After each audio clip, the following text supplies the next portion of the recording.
다시 오신 걸 환영합니다. 그리고 장담하는데 이번 영상은 절대 놓치고 싶지 않으실 거예요. 홈 경기였고 그것도 같은 패턴이었습니다. 이번에는 변명의 여지조차 없는 완패였습니다. 초반 리드를 잡았지만 매 세트 막판마다 무너지며 결국 흥국생명에 셔사후 패배를 내주고 말았습니다. 접전이라고 부르기 어려운 경기였고 흐름이 한번 넘어가자 그대로 일방적인 붕괴에 가까웠습니다. 반면 흥국생명은 전혀 달랐습니다. 흔들림 없이 경기를 지배했고 김다은과 레베카를 중심으로 한 완성도 높은 배구를 앞세워 차곡차곡 득점을 쌓아 올렸습니다. 이 승리로 흥국생명은 2위 현대건설을 다시 압박하며 상위권 경쟁의 핵심팀으로 확실히 자리 잡았습니다. 같은 코트, 같은 세트였지만 한 팀은 올라가고 다른 한 팀은 내려가는 극명한 대비가 만들어졌습니다. 그렇다면 페퍼저축은행은 왜 또다시 무너졌고 흥국생명은 왜 이렇게 강했을까요? 이번 영상에서는 이 경기의 흐름을 완전히 바꾼 결정적인 이유들을 짚어보겠습니다. 경기 초반 분위기는 완전히 페퍼저축은행 쪽이었습니다.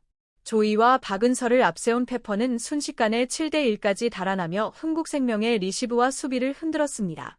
하지만 이 흐름은 오래가지 못했습니다. 흥국생명은 점차 수비 조직력을 회복하며 차근차근 점수 차를 좁혔고 11대12로 뒤지던 상황에서 연속 득점으로 흐름을 완전히 뒤집었습니다. 그 시점부터 경기는 흥국생명 쪽으로 기울었습니다. 흥국생명은 페퍼의 공격을 연속 블로킹으로 차단하며 득점을 이어갔고 반대로 페퍼의 공격은 번번이 흥국생명의 블로킹 라인에 막히며 급격히 무너졌습니다. 초반 리드를 지키지 못한 페퍼는 세트가 진행될수록 공격 선택지가 단조로워졌고 결국 흥국생명이 25대20으로 1세트를 가져갔습니다. 개인 기록에서도 흐름의 차이는 분명했습니다. 페퍼저축은행에서는 조이가 6점, 박은서가 5점을 올렸지만 박정아와 이한비를 포함한 나머지 공격진의 지원이 거의 나오지 않으며 공격 루트가 한쪽으로 쏠렸습니다. 반면 흥국생명은 김다은이 시즌 내내 이어온 꾸준함을 그대로 보여주며 6점을 기록했고 피치는 블로킹 3개를 포함해 5점으로 중앙을 장악했습니다. 세터 이나연의 안정적인 분배 속에 레베카와 이다연도 각각 4점씩 보태며 고른 공격을 완성했습니다. 초반 7대1 리드를 지키지 못한 페퍼저축은행에게 1세트 패배는 경기 내용뿐 아니라 심리적으로도 치명적이었습니다. 흥국생명은 이 1세트를 기점으로 경기 전체의 주도권을 완전히 가져왔습니다. 2세트 역시 시작은 페퍼저축은행이 좋았습니다. 적극적인 공격으로 다시 리드를 잡았고 세트 중반까지도 앞서 나가며 이번에는 세트를 지켜낼 수 있을 것처럼 보였습니다. 하지만 문제는 또다시 세트 막판이었습니다. 흥국생명은 조급해하지 않고 수비에 집중하며 랠리 싸움에서 우위를 점했고 결정적인 순간마다 블로킹과 딕으로 페퍼의 흐름을 끊어냈습니다. 반면 페퍼는 공격이 풀리지 않자 다시 조이와 박은서에게만 의존하는 단조로운 패턴으로 돌아갔고 이는 흥국생명이 이미 정확히 읽고 있던 전개였습니다. 결국 세트 막판 또다시 역전을 허용한 페퍼는 2세트마저 내주고 말았습니다. 페퍼저축은행의 문제는 1세트와 크게 다르지 않았습니다. 조이와 박은서는 꾸준히 득점을 올렸지만 그 외 선수들의 지원은 사실상 전무했고 공격의 다양성과 마무리에서 한계를 드러내며 경기 흐름을 되찾지 못했습니다. 공격 옵션은 거의 전무했고 팀 전체의 공격력이 심각하게 제한되는 상황이었습니다. 특히 박정아는 이번 세트에서 거의 존재감을 보여주지 못하며 자신의 연봉과 기대치를 충족시키지 못했습니다. 반면 흥국생명은 확실한 문제 해결사가 있었습니다. 레베카는 2세트에서만 8점을 올리며 결정적인 순간마다 득점을 책임졌습니다. 여기에 안정적인 수비와 블로킹까지 더해져 흥국생명은 흔들림 없는 경기 운영으로 경기를 완전히 장악했습니다. 결국 2세트 역시 페퍼저축은행의 반복된 패턴인 초반 리드, 막판 붕괴가 그대로 재현되었고 흥국생명은 이 약점을 철저히 파고들며 경기를 완전히 지배했습니다. 3세트에서도 페퍼저축은행은 무너졌습니다.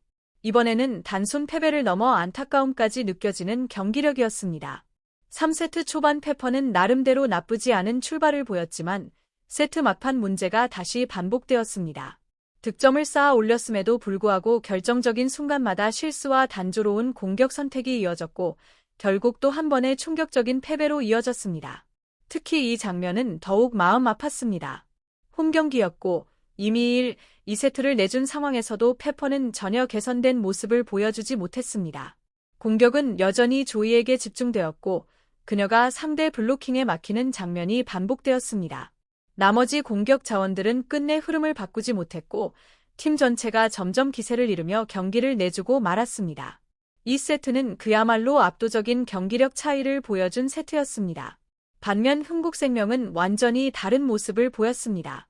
세트 막판으로 갈수록 집중력을 높이며 블로킹과 수비에서 명확한 우위를 가져갔고 결정적인 순간마다 득점을 올리며 빠르게 흐름을 가져왔습니다.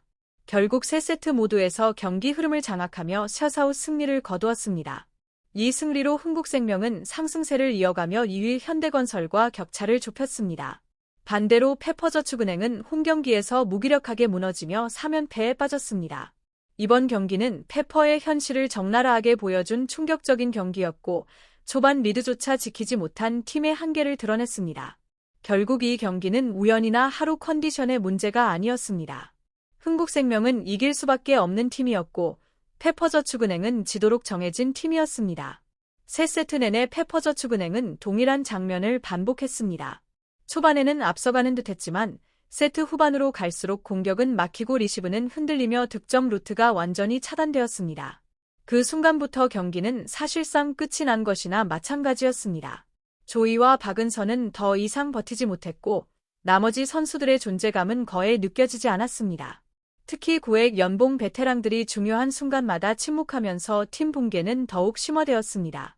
홈 경기임에도 홈 어드밴티지는 전혀 느낄 수 없었습니다. 더 심각한 문제는 패배 방식이었습니다. 졌다고 한다면 박빙의 경기에서 졌다거나 상대가 워낙 좋았다라고 말할 수 있겠지만 이번 경기는 그렇지 않았습니다.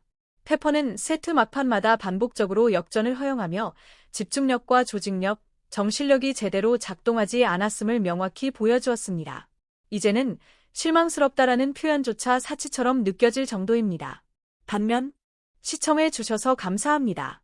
좋아요와 구독 버튼 누르는 거 잊지 마세요.